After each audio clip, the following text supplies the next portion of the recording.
Together, we work as one for better LGBTIQ lives. Outright. So yeah, hi again, everyone. Welcome to OutSummit Asia. Today, we are lucky to share this space with three activists from Japan, India, and the Philippines as we explore gender-based violence. Much still has to be done in spotlighting and addressing gender-based violence committed against LGBTIQ people. We need to complicate data around GBV such that our experiences of it are reflected in research and advocacies on the issue. We need to make sure that our policies, laws, services are responsive to our needs and are accessible. Amidst these gaps, and owing to the development and evolution of new social and political contexts and the emergence of new paradigms and practices, communities are now starting to rethink frames and strategies on GBV. These new frames and strategies are what we will seek to uncover during this session. Our speakers, Mika, Arushi, and Luther, will each do a presentation that will answer questions that I will type in the chat box later. Broadly, we also hope to learn about gender-based violence in the context of shrinking democratic spaces and comprehensive attacks on human rights and progressive ideals. Lastly, we want to hear from the speakers about their valiant work in eradicating GBV in relation to their own articulation of gender, violence, justice, victimization, empowerment, and cross-movement solidarity. So to begin the discussion, I will now be calling on our first speaker. Our first speaker is Arushi Mahajan.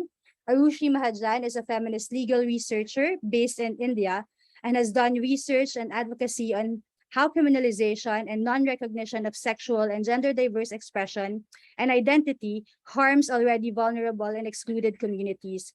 She has engaged with national level advocacy pertaining to recognition of rights of trans persons and decriminalization of consensual same-sex activities. She is a program coordinator at CREA, working with cross-movement alliances in South Asia, supporting queer, trans, and sex worker collectives in their advocacy and movement strengthening, challenging criminalization of young people's bodily autonomy, and exploring non-punitive responses to gender-based harms and violence. Arushi, over to you, Arushi. Thank you for that introduction, Faith. I will quickly share my screen.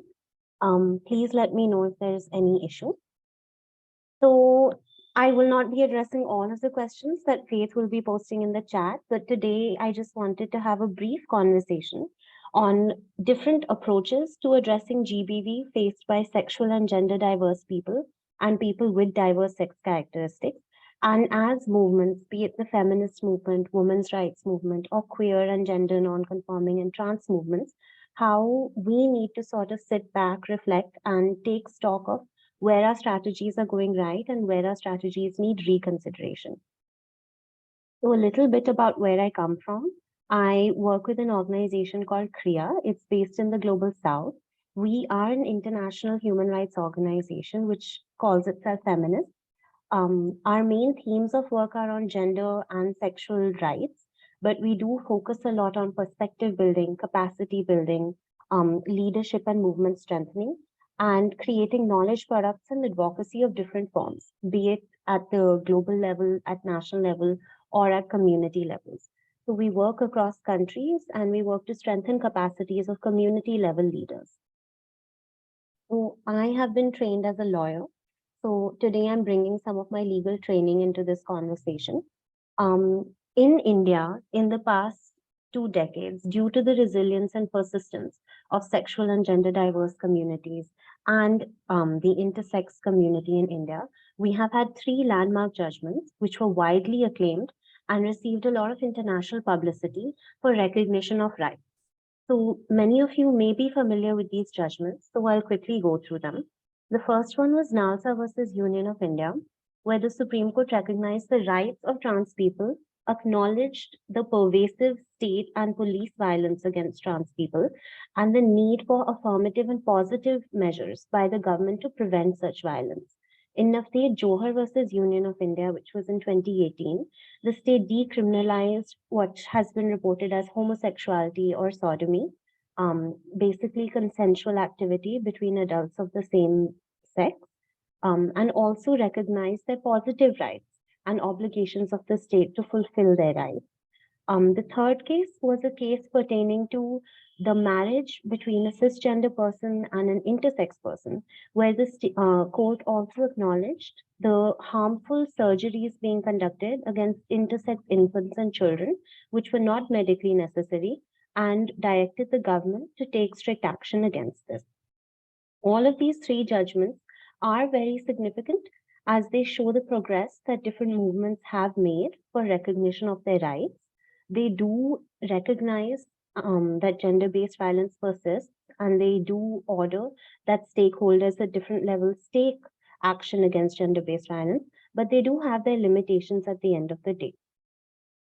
So these judgments were not widely publicized either among community members or among the stakeholders who are supposed to implement these orders. Unfortunately, advocacy within a legal system also forces us to fit the language of that legal system.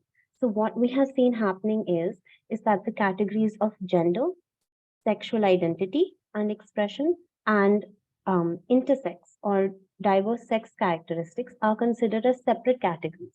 So these are treated as three separate constituencies without looking at how they intersect with each other and without understanding how violence that is perpetrated against people from these communities comes from gender norms, comes from gender roles, and our rigid construction of these ideas. So unfortunately, it's a very narrow understanding of why violence is perpetrated and how to address that violence. An interesting thing is that all three judgments spoke of how people belonging to certain socioeconomic classes, certain castes, sex workers, and people belonging to religious and ethnic minorities suffer gender-based violence the most and exacerbated forms of gender-based violence. Yet these people have been left out in any advocacy with these judgments once they were passed. So at CREA, we have conversations about how structural exclusion is related to gender-based violence and how we need to work on socioeconomic rights and empowerment of communities to ensure that gender-based violence is addressed, as opposed to a completely law-centric approach, which would just be the issuing of an order with no meaningful follow-up.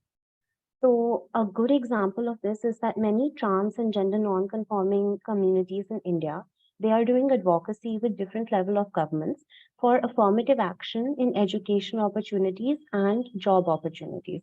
This would mean that a percentage of the seats or positions that are vacant that year would be reserved for members from those communities. And the argument for this is that the state has an obligation to ensure remedies against the historical oppression of sexual and gender diverse communities. And to do so, they don't only need representation, but they need some measure of substantive and meaningful equality. So this is a positive example of how communities are looking to address GBV by working on their social and economic rights. At CREA, we have been having these complicated conversations of how increasingly feminist movements and even queer and sexual and gender diverse movements are increasingly relying on the criminal legal system as the only site for recognition of rights. So while the criminal legal system can be one of the sites or maybe the initial sites for recognition of violence, at the end of the day, it will never be sufficient, and it often leads to harm being perpetuated by our community members instead of protecting them or empowering them. An example of this may be that many feminists are now arguing for criminalization of online GBV against women and sexual and gender diverse people. And many communities are arguing for hate crime legislation to criminalize hate speech on the basis of gender or sexual orientation. So documentation and research shows that such laws are often used against community members.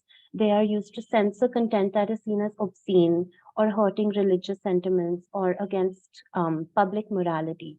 So it is very important for us to sort of sit back and have these critical conversations.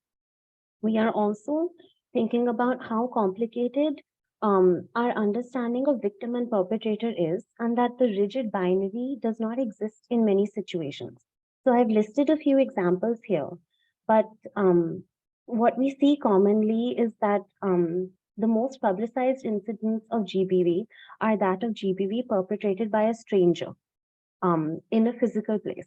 But what we know is that most often GBV is perpetrated within our homes by our family members, against whom criminal law may not be the best response for us. And many times people will never resort to that option if they want protection from violence. So, for example, in the case of intersex infants, sure, the court passed an order saying that invasive surgeries should not be performed and that they should be criminalized. But then the question becomes, are you going to criminalize the parents of intersex infants? Are you going to criminalize young doctors who never received comprehensive sexuality education or were never given training on sexual gender diversity and diverse sex characteristics? So it is a very interesting conversation to have in terms of who do we put the blame on for GBV if we only think of criminal law as a form of redressal. We have also seen many laws being enacted for the protection of rights of communities, which actually end up policing those very communities. For example, the Transgender Protection of Rights Act, which was it came into effect in 2019. It has a provision which recognizes the natal blood family of a trans person as their only family. But as all of us know, in many instances, young, trans, and gender non-conforming people leave their homes at a very early age, or they are forced to leave their homes, where they end up living with members of the community who provide them with food, shelter, and love and support. So this law would enable the biological parents of that trans person to file a criminal case against elders in that community for kidnapping, for sexual exploitation, or for entrapment. We also have a law which was enacted to address sexual exploitation among and against young people below the age of 18 years of age. But what has ended up happening is that that law is being used by parents who disapprove of their children being in a relationship. It may be with someone of the same sexual identity. It may be with someone from a different caste or different religion. But that criminal law is being used to penalize young people who are in consensual relationships. So these are just two examples of how criminal law is not always protecting us, but it can also be used against us. As Faith mentioned, today we're all here to have cross-movement conversations. So in India, as is the case in many Asian countries, we are facing a national crackdown on rights-based movements. This could include labor movements, it could include tribal activists, it could include freedom of speech activists, lawyers, and journalists. Foreign funding has become a big national level issue, where many NGOs have been forced to shut down. They've been publicly humiliated. And now communities have restricted sources of funding, and they are thinking of how to operate strategically, discreetly, but to continue doing the work that they want to be doing. We are also seeing a co-opting of rights discourse, which some may know as pinkwashing, where the state is doing piecemeal legislations or piecemeal policies where it offers a carrot while holding the stick in the other hand, expecting us to not realize what's happening across rights-based movements. So it is important to sort of have these conversations and understand that sexual and gender diverse people and intersex people are across movements. They're not a movement in and of themselves, no matter how much we like to believe gender and sexuality are standalone categories. So I will just end with leaving the audience and my co-panelists with a few questions. So the first one would be that, of course, our communities are vulnerable. Our rights are not recognized. We're facing immense amounts of GBV. If we are not going to approach the criminal legal system, or if we can't approach the criminal legal system for a meaningful and effective response against GBV, where do we go? And what is it that we want the state or private actors to do? For us, what is well-being and safety? So for some facing violence, the solution to them may not be to put this person in jail, but they would rather want access to a safe house. They would want access to subsidized public health infrastructure, They would want access to schooling where there is no bullying happening. So these also play a big part in GBV, but they're not possibilities that the criminal legal system can offer us. Another thing that Kriya does work on is the concept of do no harm.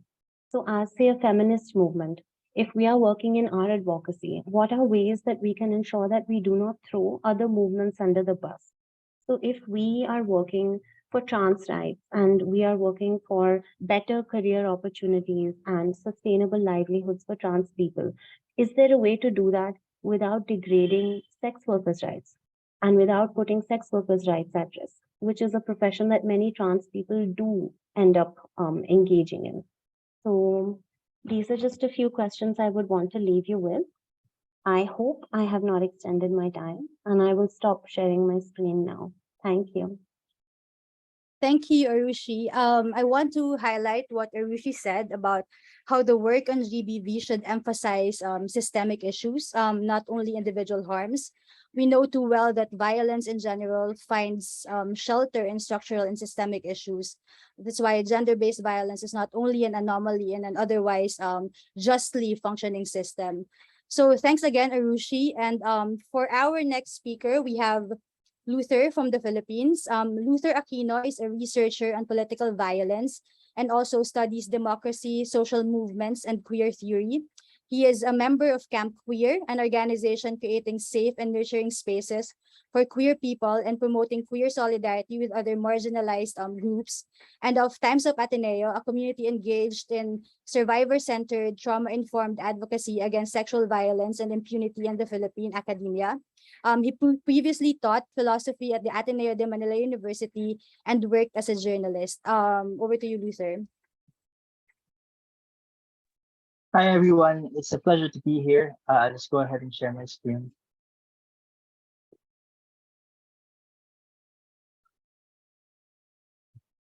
So thank you for that introduction, Faith. And again, it's a pleasure to be here, everyone. I don't have a lot of time, I believe, so I'll just go ahead and go on with my presentation. Just a quick word on who we are.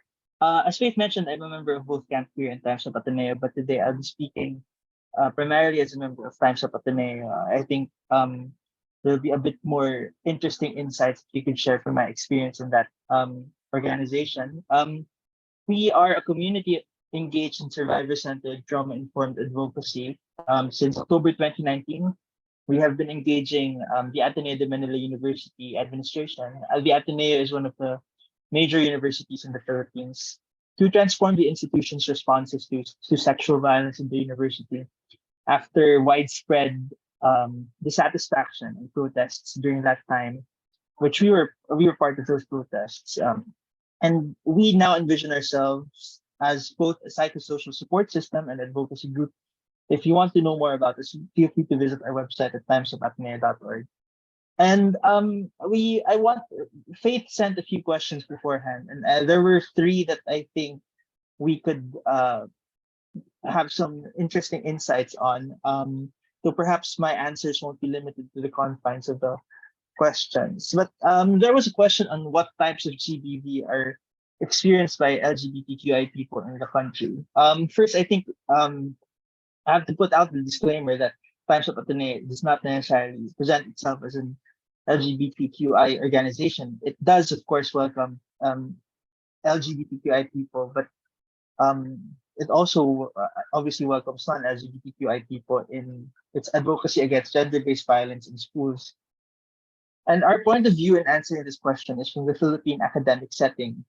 So Times of Ateneo, starting from our home base at the Ateneo de Manila University, it would later find itself acting in solidarity with other survivors of sexual violence in other academic settings in the Philippines, from no longer just universities, but even high schools.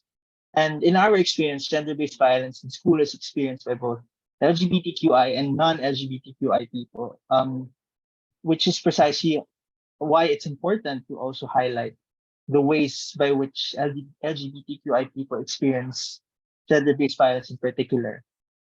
We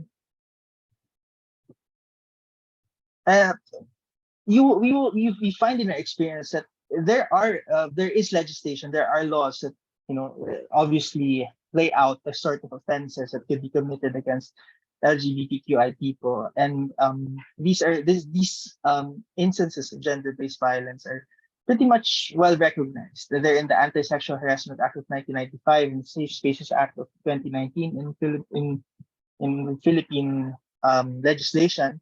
But gender-based violence is much wider than the penalized offending acts as defined by law. Many of these acts are already well cataloged.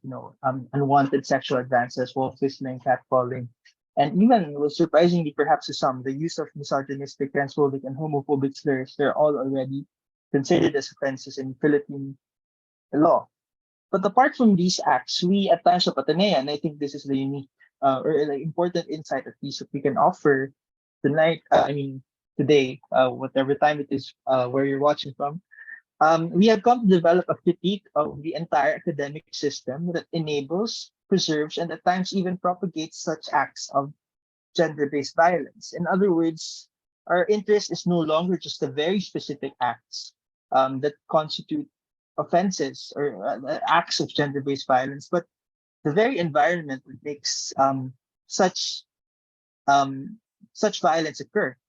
That's been the subject of some of our studies. My colleagues, for example, wrote a study on a specific, a very important element of that sort of enabling environment, and it's precisely the issue of retaliation.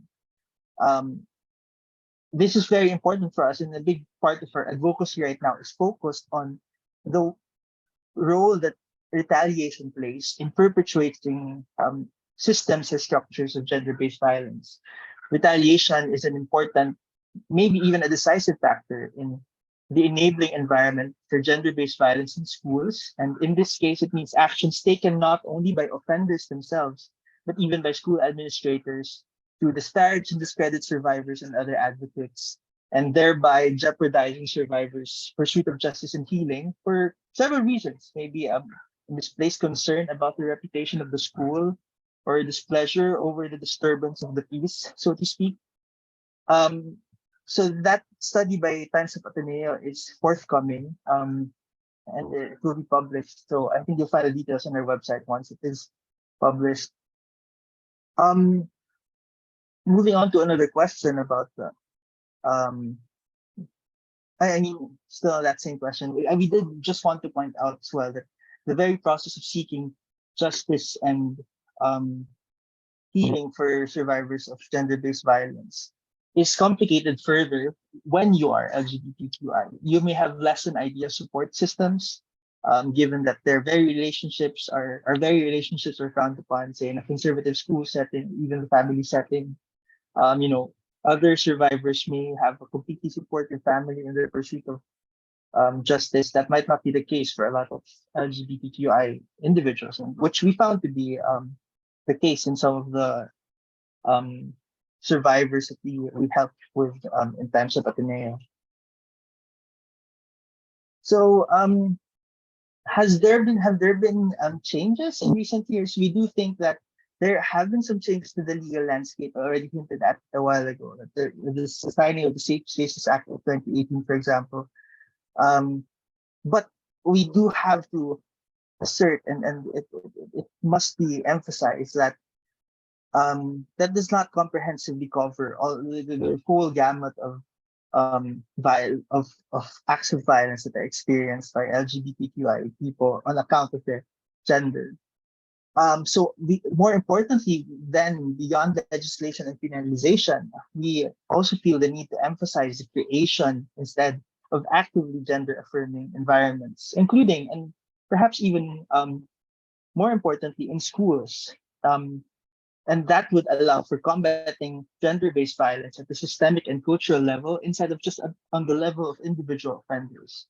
In other words, fighting the very environment that enables, preserves, and propagates gender-based violence in schools. And so there are several steps that schools can take on this regard: promotion of gender sensitivity, celebration of the sexual orientation, gender identity, and sexual characteristics of students and other members of the community. and complete and enriching sex education on healthy sexual practices and even necessary discussions on sexual violence, which are too often omitted in sex education. Just a few notes to end on, I guess. The specific strategies we take on as Times of Ateneo and helping fight against GBV. Well, as I've already emphasized this, we are a community, and I think that's the most important part of what we do.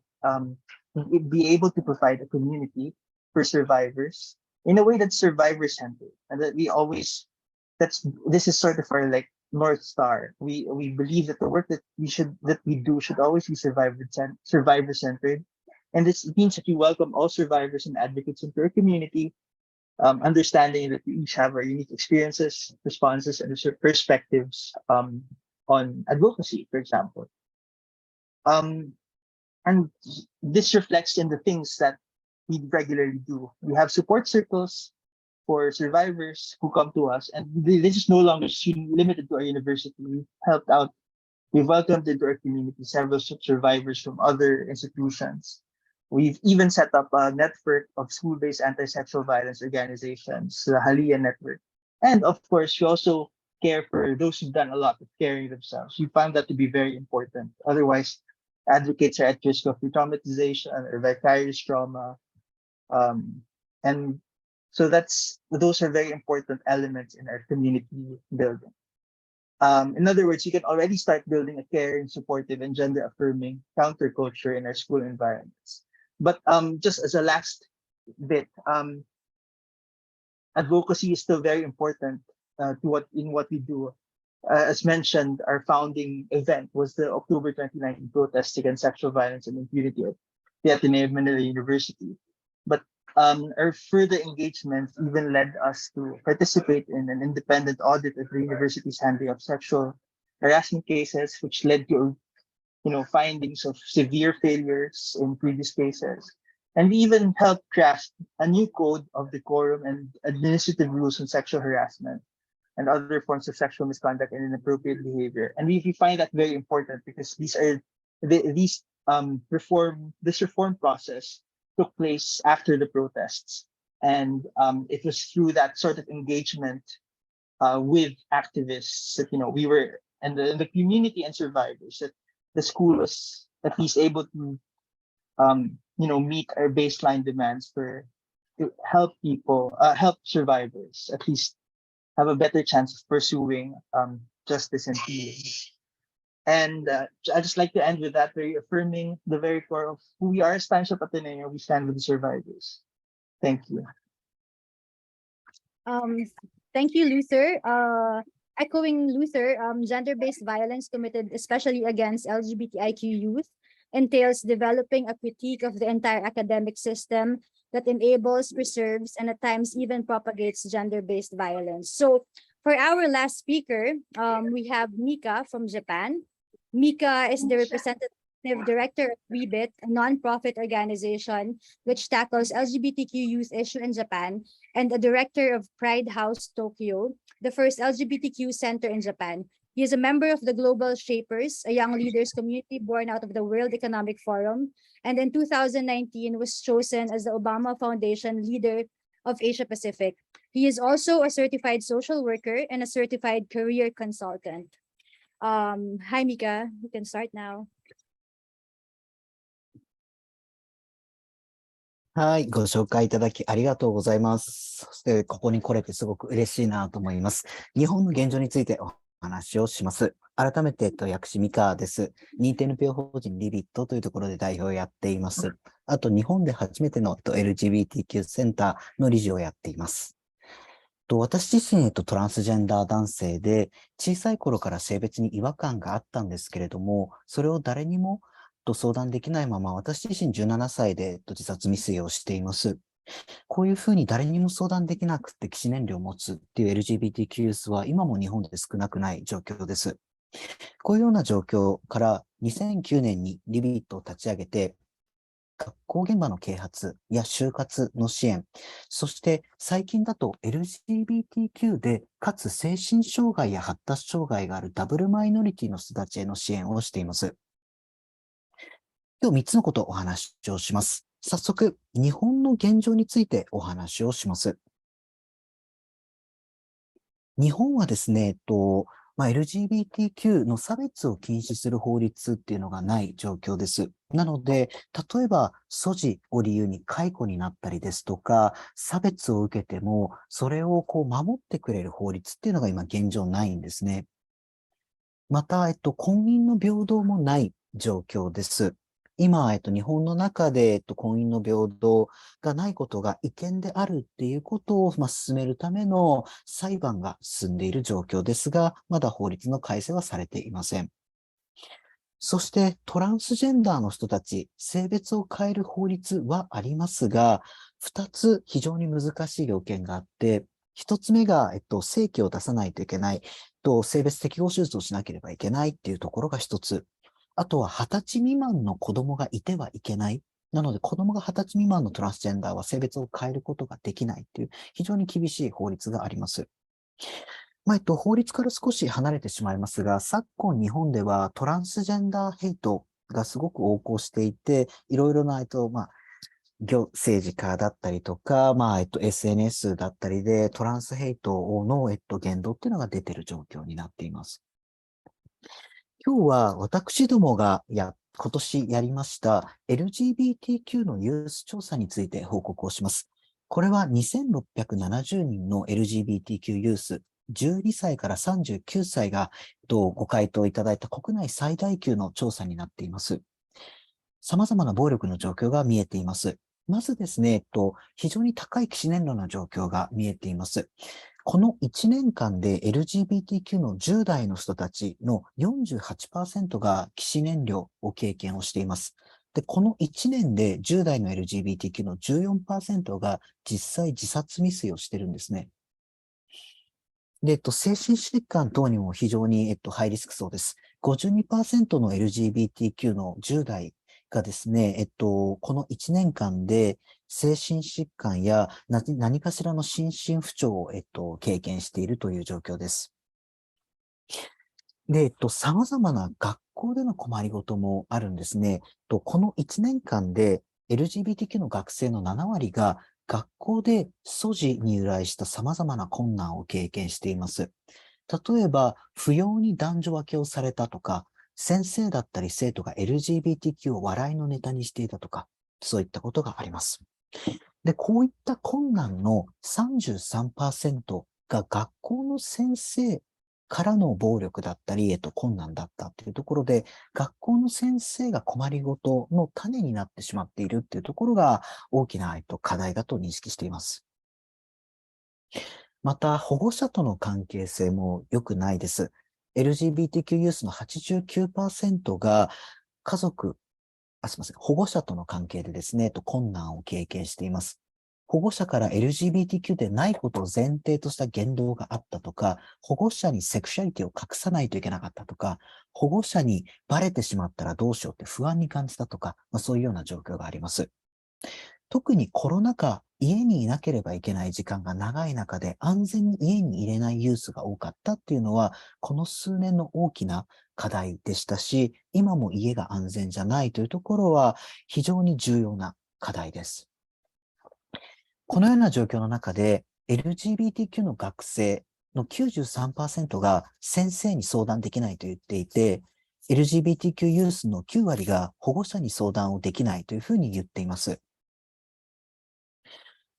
また、学生の時以降も様々な困難が続いています。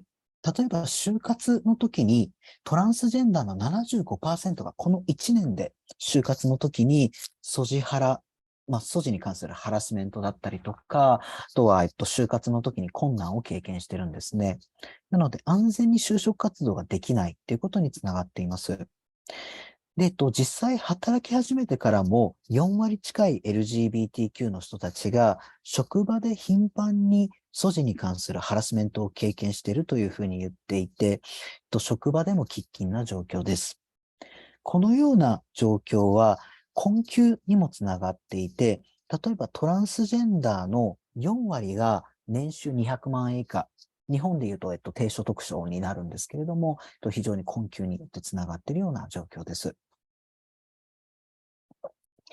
で、こういうように精神障害だったりとか、困窮が生じている場合、福祉サービスというものを使えるはずなんですけれども、こういうようなセーフティーネットであるはずの福祉サービスの中で、LGBTQ の76%がまたハラスメントや困難を経験していて、安全に福祉を利用できていないんですね。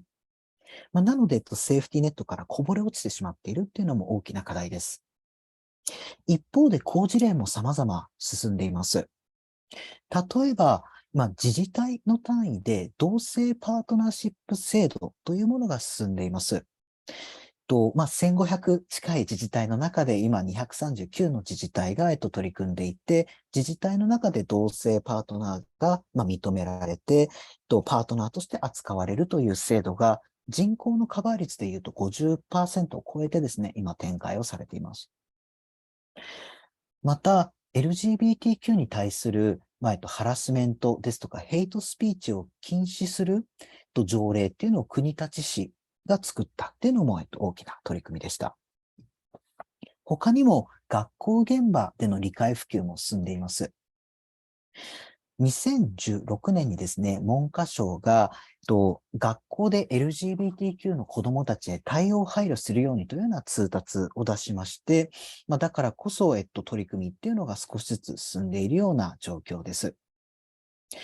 このような状況を受けてですね、2019年から中学校、2020年から小学校教科書の一部に LGBTQ が載るようになって、LGBTQ の学生の4割がですね、この1年間で学校で LGBTQ を習ったというふうに言っているので、非常に学校現場で少しずつではありますが、教えるっていうことが、できるようになりつつあります。っていうようなところで、日本の状況、そして、ユースの課題ですとか、暴力の状況、あとは、好事例についてお話をさせていただきました。ここでは、メンションしきれてないんですけれども、例えば、同性パートナー間の、DV が、可視化しづらいとか、相談に行っても警察とかに取り扱ってもらえない事例があったり、で、逃げようと思ってシェルターを利用しようとすると、例えばトランスジェンダーがシェルターを使えないとか、ゲイ男性が使えないっていうような状況がある中で、暴力から逃げれないっていう状況がある。ないしは、困窮が続く LGBTQ の状況、セックスワークをされる方も少なくありません。ただ、セックスワークをされていると、様々なまた偏見につながったり、様々な、また、課題につながっていくというところも、大きな状況かなと思います。何よりもいないことにされている。で、理解がないっていうところが今、日本の状況で、様々な取り組みが進んでいく必要があります。以上です。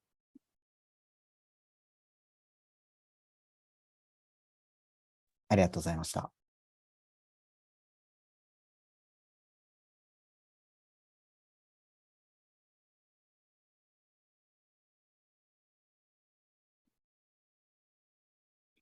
Hi. Thank you, Mika. Thank you for all the work that you do in Japan, helping empower the youth in Japan. So we have several minutes for the open forum. You may all type your questions in the Q and in the chat box, and in turn, I will read them for the panelists and other participants to hear. But while we are waiting for the participants to type their questions, I prepared some questions for the speakers. My first question is, I have observed in the Philippines that GBV in the form of hate speech is being instrumentalized as a political tool to shape public opinion and social narratives. I think Mika and Arushi touched this topic. Is this also an issue in your respective countries? And can you say more about this? And how does this fact influence your strategies around addressing GBV? Does this fact require us activists to forge alliances with movements that are also harmed by this problem? You can just raise your hand if you want to answer the question.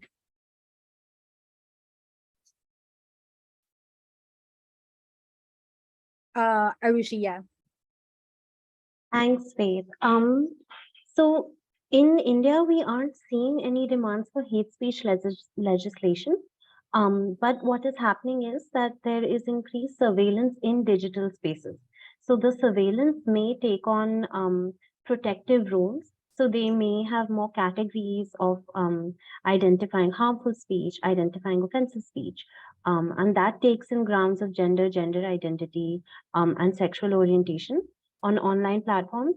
But what is happening is that any form of self-expression by activists or by community members on the platform, that is being targeted by calling it offensive or by calling it harmful to other people's sentiments. So their content is regularly taken down. And we are seeing increased online harassment, not just of gender and sexually diverse people, but of all forms of minorities online. So there is an instrumentalization of sexual violence and gender-based violence against members of oppressed castes, against Muslims living in India. So it is clear that there does need to be advocacy with digital players in the private sector also, and not like all our advocacy tools cannot just be used with state actors, because in some way there are political benefits to the backlash that is happening online, and it is perhaps more sensible to look to private players for our advocacy. But I'd be interested to hear what Mika has to say. Thank you, Arushi.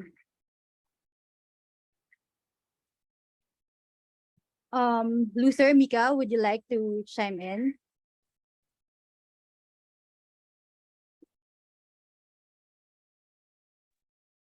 Yeah, Luther? okay. Sure. Yeah, I think in the Philippines, there have been for close to 15 years now, there have been efforts to pass some sort of anti-discrimination legislation. And um, one of the components of such legislation has always been protection of sexual minorities against hate speech. And of course, in principle, it's very, very important for there to be protections against discrimination for any community. But as has been mentioned a number of times already, we also have to be wary of ways by which, in seeking to protect ourselves, we inadvertently bring about new tools for oppression and new tools to, that could actually harm not just our communities, but more communities, new tools for state power, for state disciplinary coercion, things like that.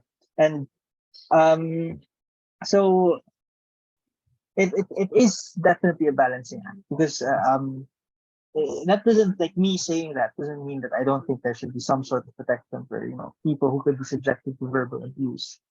There should be some protection, but more, I guess, more important than carceral or the approach of criminalization would be precisely to bring the advocacy, bring the struggle to the level of changing culture, to bring it to the realm of culture and changing hearts and changing minds. Yes, I mean that kind of sounds wishy-washy, but that's the sort of thing that it's actually more important because otherwise the law can change and people won't understand why it has to change. Like there wouldn't be any buy-in. Like why would the broader population support such a change in the law if there isn't um more of an effort to explain that in the first place? Like why is there a need to broaden our acceptance and understanding of other members of members of sexual minorities? So Thanks, Luther. Mika? ありがとうございます。先ほど申したように、日本では、LGBTQ を差別から守る法律がないという状況の中で、様々な、アカデミアの人ですとか、政治家の皆さん、そして SNS などの中でも、トランスジェンダーに特にヘイトスピーチが今集中しているというような状況です。そういったものがやっぱりニュースになったり、社会の中でも、課題視されていながらですね、まだまだその存在っていうのは多い状況です。で、そういったものを見ている LGBTQ ユースたちは、やっぱり自尊心を下げるので、それが自殺燃料につながったりとか、本当にしんどい状況につながっているっていうのは、由々しき事態だなというふうに思います。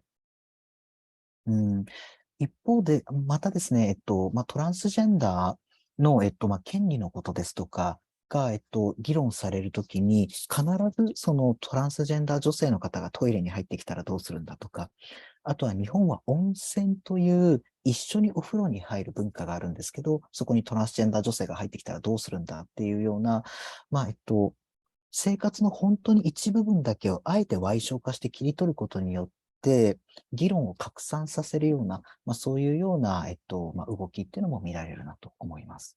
以上です。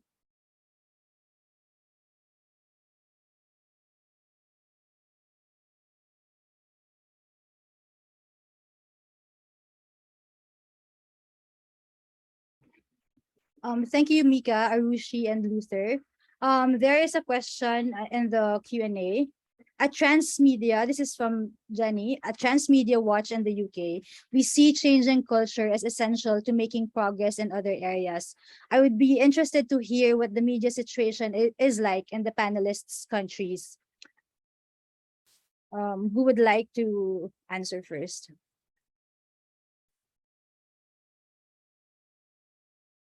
Okay, Luther.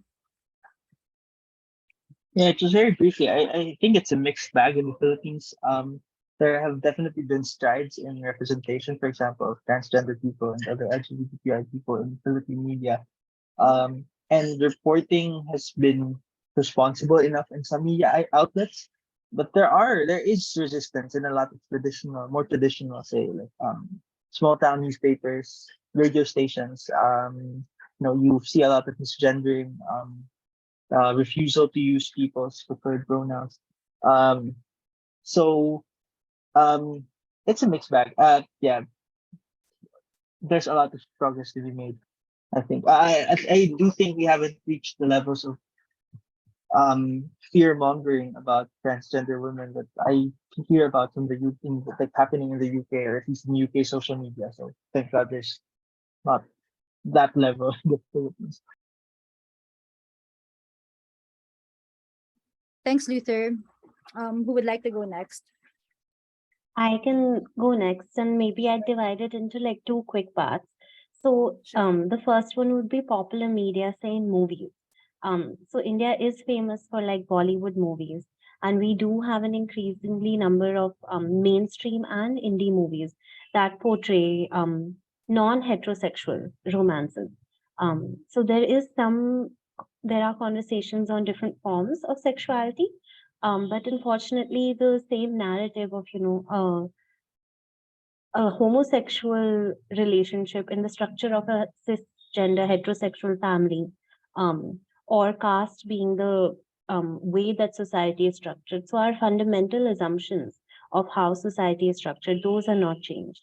And gender roles or fluidity in terms of gender identity and expression, that has not changed in public mainstream representations. Regarding news outlets and whether there is fear mongering, as Luther said, that is not so much the case in India, as gender diversity is something that sort of has been reclaimed by communities by saying that this has always been a part of our society's cultural diversity, and it has historical origins.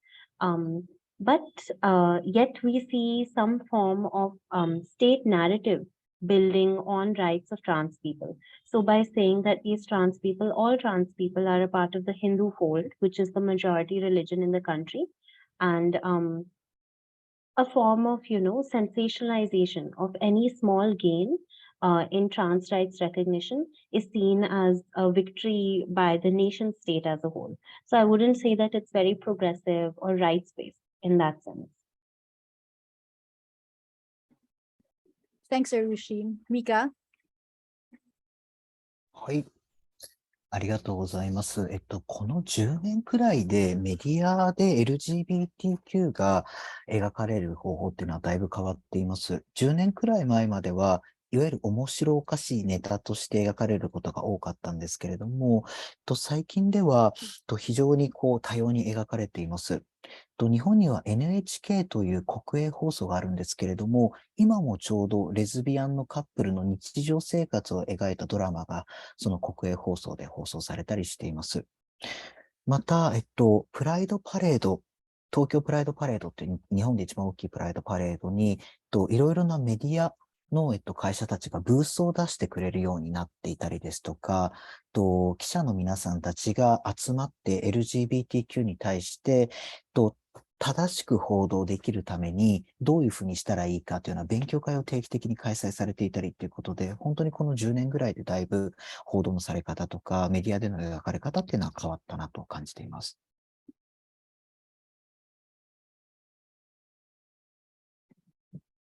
Thank you. Do we have any more questions from the audience? So while waiting again, I have another question. Since I think you all have been mentioning about community-based approaches to GBV, can you cite some instances where this approach was used? And this approach, how are you able to facilitate processes to seek accountability from perpetrators? Do you experience difficulties in promoting this approach where the dominant thinking is that justice is served via the institutions of criminal justice? Who would like to answer first?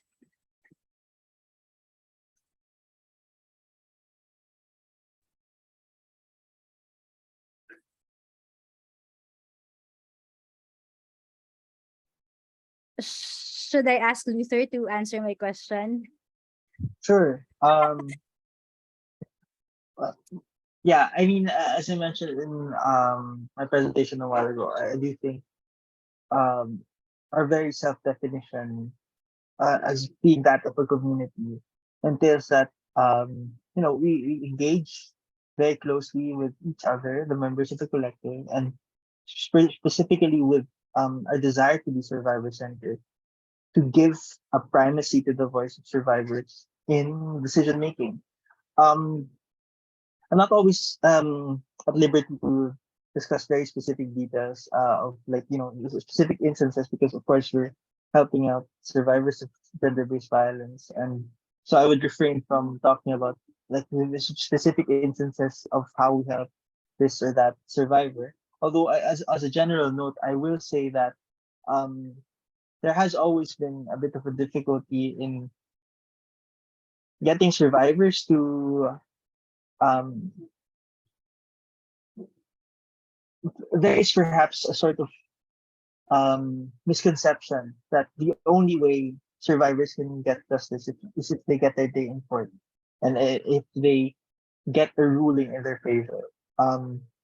But the way we engage with survivors has always been to tell them that if we are going to pursue justice and healing, we want it to be justice in your own terms, justice in and healing in your own terms, on your own terms, and justice on the survivor's own terms might yes mean a victory in court.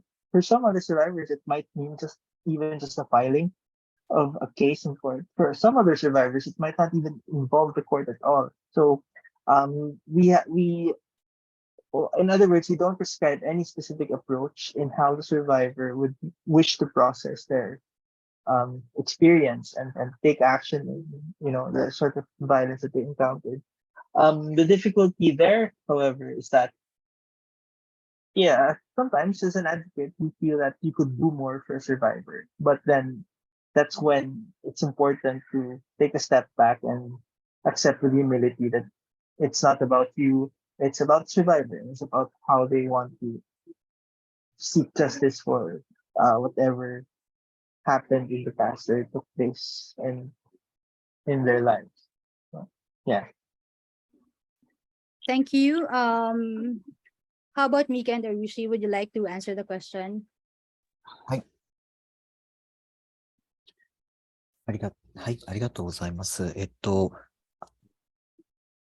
はい、そうですね。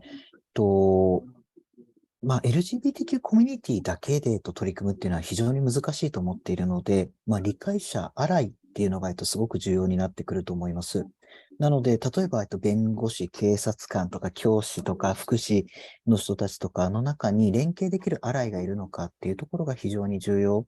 で、そこで共にセーフティーネットを作って取り組むっていうことが重要だなというふうに思っています。なので、アライの育成、非常に今力を入れている状況です。以上です。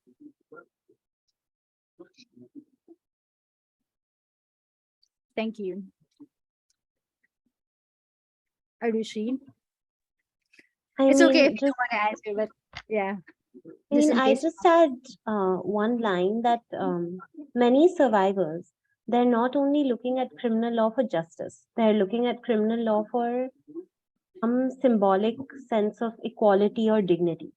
Because the acts of violence against them aren't recognized the way they'd be recognized if they were committed against cisgender women or against people in a heterosexual relationship.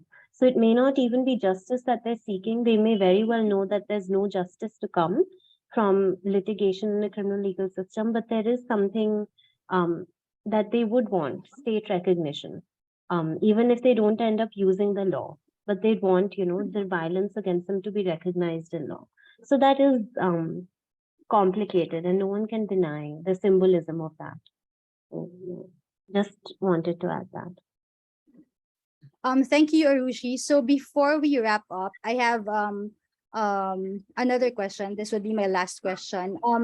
There have been some concerns raised about how GBV is often used interchangeably with violence against women, so that even in spaces that have adopted the term gender-based violence, exclusion of LGBTIQ people still remains a problem.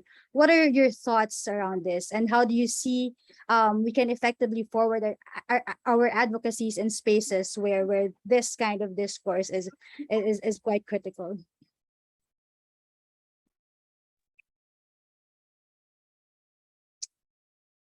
Luther, or Arushi, or Mika? I can go, but Luther, did you unmute yourself? Did you want to go first? No, I just left myself unmuted, I think, accidentally, but you can go, Arushi. That's a great question, Faith. There's something similar happening in Scotland right now regarding their gender recognition bill, where GBV and violence against women are being sort of conflated. And I think as activists and practitioners, our work has to be discussing gender as a dynamic concept and not in terms of just gender identity and expression. So moving from binaries of man, woman, and man as perpetrator, woman as victim, but to the broader understanding of gender, which was much more fluid. So over the years, violence against women has been considered to be violence against a particular type of woman of a particular race in a heterosexual setting. And often it's more widely discussed as sexual violence and not different forms of gender-based violence, which is a very broad way of understanding violence. So it is our work to sort of push back against what's happening across countries, where they are trying to pit GBV as in opposition to violence against women. That if we were to recognize GBV as a more expansive and inclusive term, somehow cisgender heterosexual women would lose out. So it is on us as activists and practitioners and feminists to sort of say that they're not in opposition to each other. They do go hand in hand. And by recognizing GBV, it's helpful for everyone involved. So it's not like women's rights are at risk if we were to use the framing of GBV. Thank you, Arushi. That's the best way, I think, to end this session. So our time is up. Thank you, Mika, Arushi, and Luther, for your wonderful insights. This has been, for me, a very fruitful discussion, and we hope to have you again in future conversations on the ways to address various forms of GBV experienced by LGBTIQ people. So shall we call on Jennifer to end the session? Yes, thank you, Faith. Thank you, all the panelists. Together for better LGBTIQ lives, our rights is not only our slogan, but also our goal, our value, and our mission of our right. So today we discussed about Singapore, Taiwan, Indonesia's legal changes. We share good strategies. Although in different countries we have different situation, but I want to echo what Remy said, our previous sessions panelists. being solidarity internationally can let us understand and learn from other countries and make us to move forward. So I see this kind of platform Outrun is building on is really important because all the time we need to be connect, we need to be support, and we need to amplify our work. So in our GBV session, we discussed about the human being basic needs, which is a safe life. But still in Asia, a lot of LGBT and our family cannot receive a really good protection from the government or policy. So that's why we're still doing the work. And that's why we invite your support so they us can amplify our work in the region. I want to thank all the panelists, their generous sharing, and I also want to invite all of you to participate our OutSummit second days, which is also the last day of our OutSummit Asia, the second days, also for our last day for OutSummit 2022. So tomorrow we are going to discuss about getting old, elderly life, LGBT elders, and also how can we like support self-care as an activist. So tomorrow at the same time, I would like to invite all of you and see you again tomorrow. Bye bye. Have a good night.